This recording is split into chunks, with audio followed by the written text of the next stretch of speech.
यस्ते चतुरो धम्मो सदस्य घरनीसिनो संचं धम्मो दीति चागो सवेन पसंति।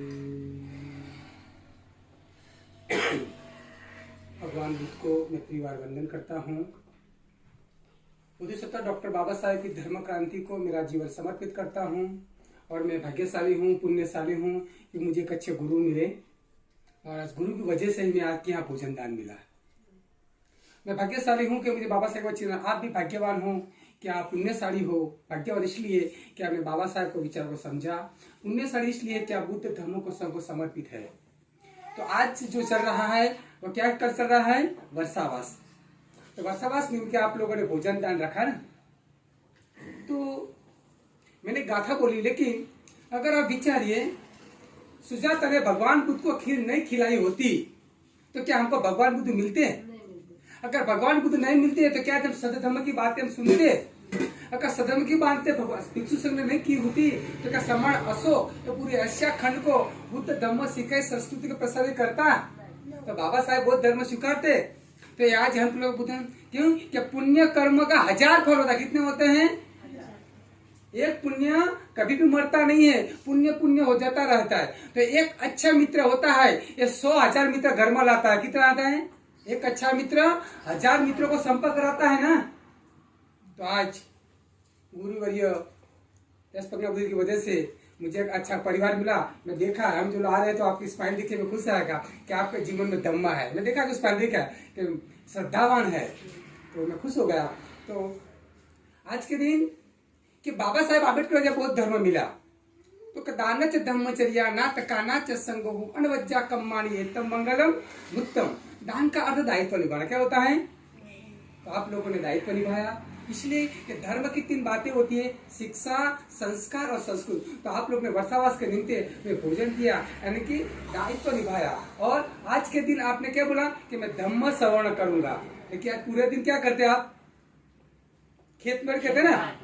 लेकिन आज अपने मन में संकल्प किया कि मैं आज भिक्षु को भोजन करूंगा और मैं अच्छा धर्म की बातें सुनूंगा। ये जो लड़का है ये लड़का वो बोल नहीं सकता लेकिन सुन तो सकता है ना, वो सुनेगा। मैंने कुछ सुना था, ये छोटे लड़के बोलते ने कि मेरे घर में बचपन में भिक्षु संघ आते थे और मेरी मम्मी बुलाती है। तो बाबा साहेब महान किसने बनाया? उनके पापा ने। शिवाजी को किसने महान बनाया? जीजाबा ने बनाया ना। तो जो माता पिता है, तो माता है ना मार्ग दाता है। क्या है? मार्ग दाता है। आपने भोजन न रखा लेकिन भोजन तो रखिए, बनते ने अच्छी बात की, हमने अच्छी बात की, वो बच्चा सुनेगा ना, अरे मुझे ये काम करना नहीं चाहिए, ये काम करना चाहिए। इसलिए काले न धम्म श्रवणो। लेकिन समय की अच्छी जम्म दिशा का समय निकालना चाहिए। तो दान च धम्मचर्या, यानी कि आप लोगों ने आज संकल्प किया कि मैं भिक्षु संघ को बुलाऊंगा और धर्म की बातें सुनूंगा। ना तकाना, यानी कि आज अपने जो भी 5 परिवार को एकता करके धर्म की बात सुनते हैं ना। और अनवज्जा दान च धम्मचर्या ना तकाना च अनवज्जा कामनी, कि आज अभी आपने अच्छी बातें सुनी ना, इसीलिए उत्तम कलम है। तो मैंने एक गाथा बोली कि यह सत्य चतुरो धम्म, कि जिस परिवार में 4 बातें होती, कितनी होती हैं?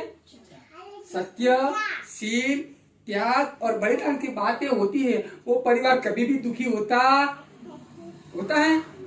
तो भगवान बुद्ध कहते हैं ये जो परिवार में दान की बातें होती है, शील की बातें होती है, त्याग, वो परिवार की जो प्रगति चारों तरफ उसकी कभी भी निंदा होती नहीं है। तो आपकी वजह से अधिक अच्छी बातें मिले। तो भगवान बुद्ध के जीवन में एक घटना है। क्या है? एक घटना है कि अच्छा इंसान कैसे बनेगा। तो आप लोग अपने बच्चे को अच्छा बनना चाहता है, बुरा बनना चाहता है? तो अच्छा कैसे बनेगा? अच्छा वातावरण तो चाहिए ना। वातावरण, दिवाली आती है तो हम क्या करते हैं? पेंटिंग करते हैं, विजयदशमी आती है ना, तो अच्छा वातावरण कैसे आएगा घर में? धर्म को आचरण करने से ना। आचरण नहीं करे तो मियां बीवी लड़ेगा तो कैसे आचरेगा? तो एक कथा है, एक गाथा है कि हर माँ बाप अपने बच्चों को अच्छा देखना चाहता है, लेकिन अच्छा वातावरण अच्छा नहीं है। इसीलिए मैं बात बता दूंगा कि अनाथ पिंडक एक संतान था, काल था। कौन था? काल। काल बचपन से तूफानी था, धर्म को रुचि नहीं थी, बस खाना पीना मस्ती करना, खाना पीना मस्ती करना। तो अनाथ पिंडक बहुत चिंतित रहा, मेरा बेटा बिगड़ जाएगा तो, मेरा बेटा अच्छी सोबत नहीं मिलेगी तो बहुत दुखी था। वो दान धर्म करता था, लेकिन उसका जो चित्त था ना पूरा अपने बेटे पे था। अरे बेटा बगड़ जाएगा तो मेरी संतान, मेरी संपत्ति कहीं और न चली जाए, मेरी संपत्ति का खराब रास्ते पे दुरुपयोग न हो जाए। तो वो काल था, वो तूफान कर रहा था और अनाथ पिंडक बहुत दुखी होता। अरे मैं इतना दान कर रहा हूँ, लेकिन मेरा बच्चा दान धर्म नहीं करेगा तो, मेरा बच्चा अच्छी बातें नहीं सुनेगा तो मेरा तो जीवन पर हो जाएगा, मेरी बुढ़ापी क्या सलामत। तो एक दिन उसके विचार आता है कि मेरे बच्चे को कैसे अच्छा संस्कार दूं, अच्छी संगति कराऊं, अच्छे धर्म की बातें सुनाऊं। तो आप लोग पुण्यशाली हो कि आज मौका रखा, मैं इसी पॉइंट पर बोलना चाहता हूँ। तो अनाथ पिंडक एक दिन मन में सोचता है कि मेरे बच्चे को अच्छे संस्कार भी देना है और अच्छा धर्म सुना। तो एक दिन काल को बुलाता है और कि बेटा मेरी बात सुन, अब तू बड़ा हो गया है कि तेरे जिम्मेदार होना चाहिए। तो काल ये तेरे हर दिन बिहार में जानेगा। कहाँ जानेगा? बिहार में जाने का और बस बैठने का, जो भगवान बुद्ध करते हैं धम्म करते वही सुनने का, कुछ करने का नहीं। ऐसा तो मैं तेरे को कितने 100 सोना बुर दूंगा। कितना दूंगा? 100 सोना बुर दूंगा। तो फिर हर दिन काल जाता है और काल देख बहुत खुश होता है कि मुझे तो पैसा मिलता है देखने का, सुनने का। तो धीरे धीरे उसका जो कुसंगत थी वो छूट गई ना, कुसंगत छूट गई। अनाथ पिंडक खुश गया। एक तो अच्छा हुआ कि मेरे लड़के के, मेरे संतान के कुसंगति छूट गई। फिर बहुत दिन अजू उसमें कुछ बदलाव आया नहीं है। फिर एक दिन काल को बोला बेटा मैं तुझे ज्यादा सुना, कितना हुआ ज्यादा, तेरे क्या करने का? जो भगवान बुद्ध की धम्म देशना है सुना, वो मुझे कहने की क्या बोलेगी?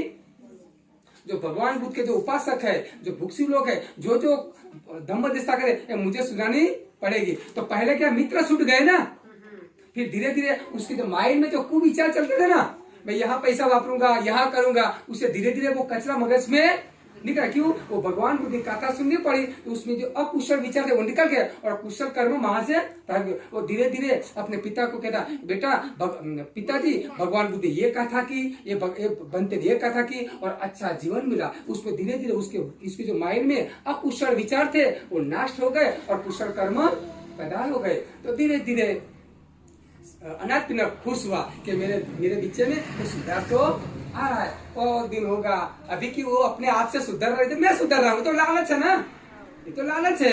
अगर मेरा पैसा बंद हो गया अगर वो तो फिर से वो तो नहीं ऐसा नहीं। उसको खुद को अब की यहाँ से सुधर के मैं खुद सुनूंगा। एक फिर अनाथ पिंडक बोला था कि बेटा अब तू बिहार में जाता है, अच्छी अच्छी बातें भी करता है, लेकिन एक मेरी बात मैं तेरे ज्यादा सुना दूंगी, डबल से डबल दूंगा। तो तेरे क्या करने का कि तेरे को आज के दिन भिक्षु संघ को भोजन दान घर पे बुलाना पड़ेगा। तो ठीक है, एक दिन आया तो अनाथ पिंडक ने बोला कि काल आज तू भिक्षु संघ को भोजन के ला। तो बहुत खुश था, आज को ज्यादा पैसा देने वाला था ना, ज्यादा से ज्यादा। तो जैसे काल भिक्षु संघ को अनाथ पिंडक के घर पे ऊपर में ले जाता है और भोजन के बाद सब भिक्षु बैठे हैं और जो अनाथ पिंडक है ना वो कहले काल तेरा ये इनाम। और काल शर्मिंदा हो जाता है कि पिता मुझे लालच से सुधरना नहीं है, मुझे आपसे सुधर, मुझे अभी रास्ता मिल गया, मुझे आपकी संपत्ति नहीं चाहिए, मुझे आपका संस्कार चाहिए, आपका जीवन का नजरिया। और काल बोला कि पिताजी जो आपका वारसा है मैं जिंदा रहूंगा। तो काल जन्म तक मरण तक भिक्षु संघ की सेवा की, सतधर्म की सेवा की और अच्छा इंसान के अच्छा मिला। तो आप लोगों ने अच्छा पुण्य कर्म किया, अब तो बड़े हो गए, लेकिन छोटे छोटे बच्चे ने आज नमस्कार किया। तो बाद में सुनेगा कि मेरे मम्मी पापा थे ना वो भिक्षु को घर पे बुलाते और अच्छी अच्छी बातें, इसलिए आप पुण्यशाली क्या है, पुण्यशाली हो, भगवान है। क्यों? कि अच्छी बातें सुनने का मिलती है रास्ते पे। तो आप लोगों ने अच्छी बातें का मौका मिला का नहीं मिला? अच्छी बातें मिलती है नहीं मिलती।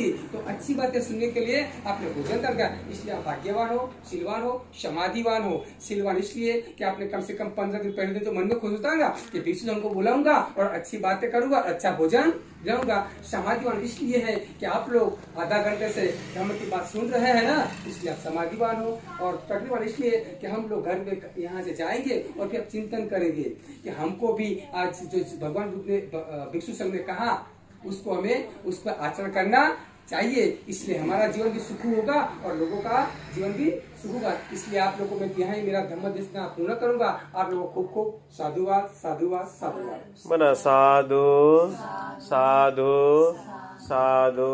बुद्धं नमामि, धम्मं नमामि, संघं नमामि।